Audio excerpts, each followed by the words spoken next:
Hello friends, कैसे हैं आप लोग। स्वागत है आपका संगीता एजुकेशन एकेडमी में। तो आइए देखते हैं आज का एक न्यू क्लास और बहुत ही इम्पोर्टेंट क्लास। झारखंड टेट से संबंधित है, सीडीपी का आज क्लास होगा और बहुत इंपॉर्टेंट क्लास होगा। देखिए, आज का जो क्लास है वो ज़रूरी नहीं कि सीडीपी के झारखंड टेट के लिए ही हो। वो हरियाणा पीआरटी की जो वैकेंसी निकली उसमें भी काम करेगा, सीटेट में भी काम करेगा। आज का बहुत ही इंपॉर्टेंट क्लास होने वाला है। तो आइए शुरू करते हैं। क्वेश्चन नंबर फर्स्ट, निम्नलिखित में से कौन सी विशेषता परिपक्वता को अधिगम से अलग करती है। देखिए, निगेटिव पूछा है ना, तो निगेटिव बहुत ध्यान से ही पढ़िएगा आप लोग, क्योंकि ये ज़्यादातर क्वेश्चन को आप लोग को गलत कर देता है। तो दिया है कि निम्न में से कौन सी विशेषता परिपक्वता को अधिगम से अलग करती है, मतलब अधिगम से अलग करती है। यह यह जीवन प्रयत्न चलने वाली प्रक्रिया है। जी बिल्कुल सही, ये जीवन प्रयत्न चलने वाली प्रक्रिया है। यह प्रेरकों पर निर्भर होती है। जी बिल्कुल, ये प्रेरकों पर निर्भर होती है। यह अभ्यास पर निर्भर रहती है। जी हाँ, हम अधिगम अभ्यास के द्वारा ही तो सीखते हैं, तभी तो हमें परिपक्वता आती है। यह एक स्वाभाविक प्रक्रिया है। जी नहीं, परिपक्वता एक स्वाभाविक प्रक्रिया नहीं है। इसके लिए हमको सीखना पड़ेगा, मेहनत करना पड़ेगा, तब हमारे अंदर मेच्योरिटी आती है। तो इसका ऑप्शन घ नंबर सही होगा।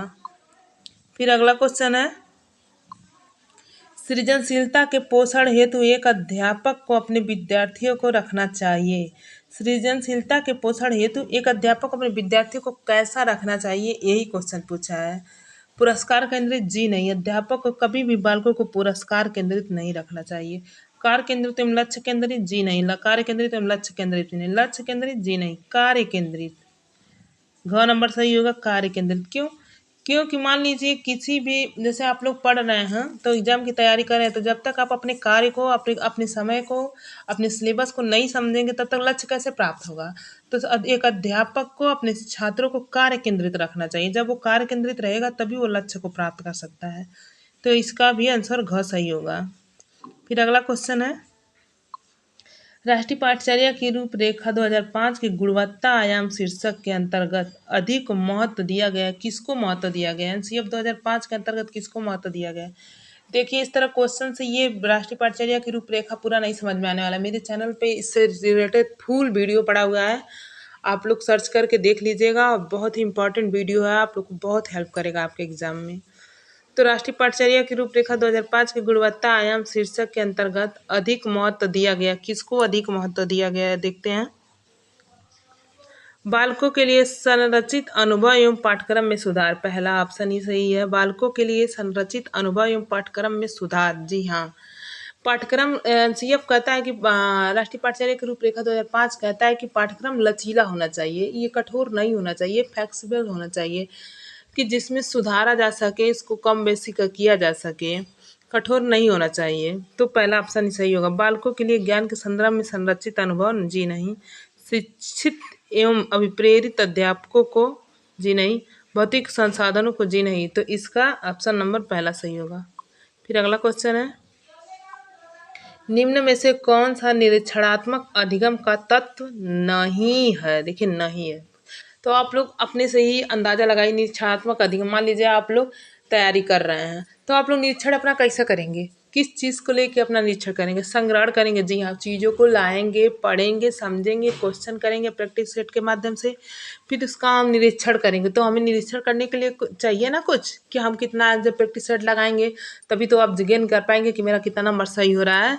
तो निरीक्षणात्मक अधिगम के लिए क्या क्या चाहिए? संग्रहण चाहिए। जी उत्पादन चाहिए। जी ध्यान चाहिए। जी तैयारी। जी नहीं, यही नहीं चाहिए, तो यही आंसर सही होगा। फिर अगला है, डिस्ग्राफिया है एक, क्या है डिस्ग्राफिया, क्या है? तो ये अधिगम अक्षमता है। डिस्ग्राफिया, डिसलेक्सिया, डिसकैलकुलिया, डिसमोर्फिया, ये मेरे चैनल पे फुल वीडियो पड़ा हुआ है, आप लोग जाके अधिगम अक्षमता से देख लीजिएगा। ये चाहे सीटेड हो, चाहे झारखंड टेड हो, हरियाणा पीआरटी वैकेंसी, या फिर केवीएस तक का एग्जाम में ये क्वेश्चन पूछता है, एक नंबर का अधिगम अक्षमता। तो देख लेते हैं डिस्ग्राफिया। सबसे पहले एक ट्रिक समझ लीजिए। ग्राफ पे हम लोग क्या करते हैं, लिखते हैं, कोई चित्र बनाते हैं। तो ग्राफ किस किस अधिगम क्षमता से संबंधित है? तो लेखन संबंधी से। डिस्ग्राफिया। डिसकैलकुलिया एक होता है। तो कैलकुलिया क्या होता है? कैलकुलेशन। तो जब हम कैलकुलेशन किस में करते हैं? गणित में। तो गणितीय क्षमता डिसकैलकुलिया। और डिस्ग्राफिया लेखन संबंधी। और डिसलेक्सिया पठन संबंधी होगा। डिस्कैलकुलिए गणित संबंधी होगा, ठीक है। फिर अगला क्वेश्चन है, बुद्धि का आर्मी अल्फा परीक्षण एक प्रकार का है। बुद्धि का आर्मी अल्फा परीक्षण एक प्रकार का क्या है बताइए आप लोग। तो शाब्दिक समूह परीक्षण का, ये शाब्दिक समूह परीक्षण का है। बुद्धि का आर्मी अल्फा परीक्षण शाब्दिक समूह परीक्षण का है, ठीक है। फिर अगला क्वेश्चन है, एरिक्सन के मनोवैज्ञानिक, देखिए एरिक्सन आ गए, ये बहुत ही इंपॉर्टेंट है। इनका पूरा भी मतलब पूरा इनके बारे में डिटेल में जब तक नहीं पढ़ेंगे तब तक क्वेश्चन के माध्यम से आपको कुछ नहीं समझ में आएगा, ऊपर ऊपर से हवा बन के निकल जाएगा। तो देखिए एरिक्सन जो है इन्होंने 8 अवस्था बताई है विकास की, विकास की 8 अवस्थाएं बताई हैं, ठीक है। एरिक्सन के मनोवैज्ञानिक विकास के सिद्धांत के अनुसार कौन सी अवस्था 6 से 12 वर्ष की आयु से संबंधित है। इनके विकास की अवस्थाओं में से कौन सी अवस्था 6 से 12 वर्ष के आयु से संबंधित है। तो परिसरमी बनामहीनता यही संबंधित है, ऑप्शन नंबर पहला सही होगा। फिर अगला क्वेश्चन है, निम्न में से कौन सी बूनर की संज्ञानात्मक विकास की अवस्था नहीं है। इसका मतलब निगेटिव पूछा है तो निगेटिव का मैं निगेटिव होगा, और इसमें से ये सारा बूनर का ही है, इसमें से कोई एक है जो नहीं है। तो देखिए एक्रिलिक यही नहीं है, तो ऑप्शन नंबर पहला ही सही होगा। एक्रिलिक बूनर द्वारा संज्ञानात्मक विकास की अवस्था नहीं है। बाकी क्रियात्मक अवस्था है, बच्चे क्रिया करके सीखते हैं। प्रतिबिंबात्मक अवस्था बच्चे कोई चीज़ देख कर सीखते हैं, कोई प्रतिबिंब देख कर सीखते हैं। संज्ञानात्मक अवस्था कोई सिंबल को देख के सीखते हैं। तो एक्रिलिक अवस्था यही नहीं है। फिर अगला क्वेश्चन है, क्वेश्चन नंबर 9, अधिगमकर्ता की अभिवृत्ति, अभिरुचि, उपलब्धि एवं अधिगम शैली के में अंतर कौन सी विभिन्नताओं को द्योतक है। मतलब कौन सी विभिन्नताएं पाई जाती हैं। अधिगमकर्ता सीखने वाले व्यक्ति के अंदर अभिवृत्ति, अधिगम रुचि, उपलब्धि एवं अधिगम शैली के अनुसार कौन सी विभिन्नताएं पाई जाती हैं। अधिगम विभिन्नताएं, संवेदनात्मक विभिन्नताएं, व्यक्ति विभिन्नताएं या सामाजिक विभिन्नताएं।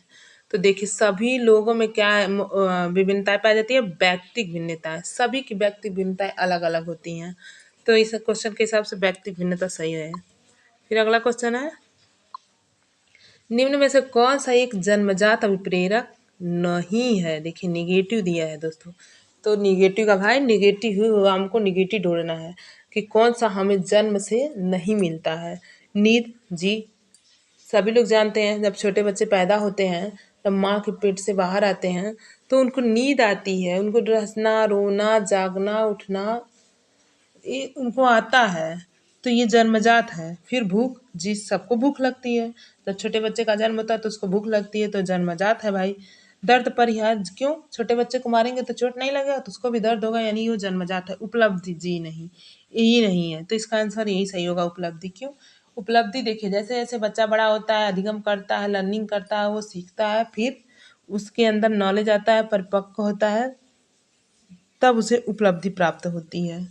तो इसका 10वां का घ सही होगा, और निगेटिव पूछा है तो निगेटिव का भाई निगेटिव। फिर अगला क्वेश्चन है,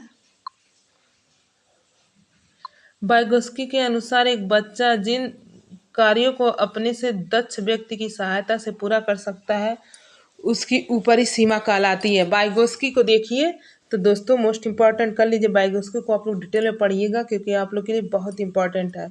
इन्होंने सामाजिक सांस्कृतिक का सिद्धांत दिया था, सामाजिक सांस्कृतिक सिद्धांत। देखिए दोस्तों हम बार बार कहते हैं मेरे राइटिंग पे मत ध्यान दीजिएगा, आप लोग चीज़ों को समझने की कोशिश कीजिएगा। वाइगोस्की साहब ने इन्होंने सामाजिक सांस्कृतिक का सिद्धांत दिया था। बहुत बार एग्जाम में क्वेश्चन पूछ चुका था कि सामाजिक सांस्कृतिक सिद्धांत के प्रतिपादक कौन है, तो वाइगोस्की जी हैं, ठीक है। फिर है क्वेश्चन, देखिए क्या कहते हैं, वाइगोस्की के अनुसार एक बच्चा जिन कार्यों को अपने से दक्ष व्यक्ति की सहायता से पूरा कर सकता है उसकी ऊपरी सीमा कहलाती है। क्या कहलाती है, संभावित विकास का स्तर। जी बिल्कुल यही सही होगा, संभावित। मान लीजिए अगर हम आप लोग को पढ़ा रहे हैं तो आप लोग को मान लीजिए आपका 150 नंबर का पेपर होता है, तो हम ऐसा थोड़ी ना पढ़ाएंगे कि आपको आपके दिमाग में पूरा 150 नंबर का पेपर छाप देंगे, आप लोग एग्जाम में जाके एक देखते ही सरसराहट लगा देंगे, या फिर आप ही लोग पढ़ रहे हैं, दिन रात मेहनत कर रहे हैं, लेकिन ऐसा नहीं है कि 150 नंबर आप लोग 150 नंबर में 150 नंबर पा जाएंगे। तो एक आप लोग तैयारी कर रहे हैं, लेकिन एक संभावित विकास के स्तर तक की तैयारी कर रहे हैं। संभावित मतलब आप लोग से जितना हो पाएगा उतना ही कर पाएंगे। वास्तविक विकास का स्तर जी नहीं, समीपस्थ विकास का क्षेत्र जी नहीं, सभी विकल्प सही है जी नहीं, यही सही होगा पहला ऑप्शन। फिर अगला क्वेश्चन है, डिस्ग्राफिया एक प्रकार का है, क्या है? अभी हम इसके पहले वाले क्वेश्चन में बताए हैं, जो बहुत इंपॉर्टेंट है। देखिए कितनी बार रिपीट हो आ रहा है क्वेश्चन। तो डिस्ग्राफिया एक प्रकार का क्या है? एक प्रकार का अधिगम अक्षमता है। कौन सा अधिगम अक्षमता है? अभी बताए हैं आप लोग को। ग्राफ पे क्या करते हैं? लेखन संबंधी अधिगम अक्षमता है, तो क सही होगा। फिर अगला क्वेश्चन है, निम्न में से कौन सी स्वलीनता युक्त बालक के शिक्षक की एक विधि है? निम्नलिखित में से कौन सी स्वलीनता युक्त बालक की एक शिक्षा विधि है? तो PECS है। क्यों? क्योंकि देखिए इसका पूरा नाम याद रखिए आप लोग, picture exchange communication system. Picture exchange communication system इसका पूरा नाम है, जो आप लोग के इम्पॉर्टेंट है क्वेश्चन ये। और ये जो ब्रेल है, तो लुइस ब्रेल का आप लोग नाम सुना होगा। लुइस ब्रेल नहीं, ये दृष्टिबाधित बच्चों के लिए एक लिपि है, जिसके माध्यम से वो शिक्षा ग्रहण करते हैं। टेलर फ्रेम ये भी दृष्टिबाधित बच्चों के लिए मोस्टली है, और ये गणितीय संबंधी है, गणित इस पे मैथमेटिक्स करते हैं। तो इसका आंसर क सही होगा। फिर अगला क्वेश्चन है, एक पूर्व सक्रियात्मक स्तर के बच्चे, मतलब एक पूर्व छोटा बच्चा है, पूर्व सक्रियात्मक स्तर का बच्चा है, 0 से 2 वर्ष तक का बच्चे की वह प्रवृत्ति जिसमें वह किसी परिस्थिति के सिर्फ एक पहलू पर ध्यान देता और अन्य पहलुओं को उपेक्षा करता है। पियाजे ने क्या कहा? इसके लिए क्या कहा है? अनुकूलन, जी नहीं क्रमबद्धता, जी नहीं केंद्रीकरण, संरक्षण, तो जी केंद्रीकरण कहा है। क्यों? बच्चे में जब तक किसी भी चीज़ के लिए केंद्रीकरण मतलब केंद्रीकरण रहेगा, एक केवल एक तरफ ही अपना केंद्र निश्चित कर लेगा, तो दूसरे पहलू की उपेक्षा करेगा। तो इसके लिए जी ने केंद्रीकरण कहा है। ऑप्शन नंबर ग सही होगा। जिन प्याजे को आप लोग डिटेल में पढ़ लीजिएगा। इतने इसमें जितने भी मनोवैज्ञानिक आप लोग पढ़ रहे हैं, सारे को आप लोग को डिटेल में पढ़ना जरूरी है, क्योंकि क्वेश्चन कहीं से भी पूछ सकता है। फिर अगला क्वेश्चन है, बच्चों में सृजनात्मकता का विकास करना विकास के किस आयाम से संबंधित है? बच्चों में सृजनात्मकता का विकास करना विकास के किस आयाम से संबंधित है? नैतिक विकास, सामाजिक विकास, मानसिक विकास, या फिर शारीरिक विकास? बताइए आप लोग किससे संबंधित है? तो मानसिक विकास। आंसर ग सही होगा। क्यों? क्योंकि जब तक बच्चे का मानसिक विकास नहीं होगा, उसका शारीरिक विकास, सामाजिक विकास, नैतिक विकास कोई ज़्यादा महत्व नहीं देगा आप लोगों को। इसका मानसिक विकास करना बहुत ही ज़रूरी है, तब जाके उसके अंदर पूर्ण रूप से किसी भी नैतिक विकास, सामाजिक विकास या फिर शारीरिक विकास का महत्व होगा। फिर अगला क्वेश्चन है, निम्न में से कौन सी व्यक्तित्व मापन की मनोविश्लेषणात्मक विधि नहीं है? देखिए निगेटिव पूछा है ना, तो निगेटिव का भाई निगेटिव होगा। क्वेश्चन को समझिए और आंसर दीजिए। निम्न में से कौन सी व्यक्तित्व मापन की मनोविश्लेषणात्मक विधि नहीं है? तो देखिए साक्षात्कार, ये मनोविश्लेषणात्मक विधि नहीं है। फिर नेक्स्ट क्वेश्चन है, निम्न में से कौन सा कथन सत्य है? निम्न में से कौन सा कथन सत्य है?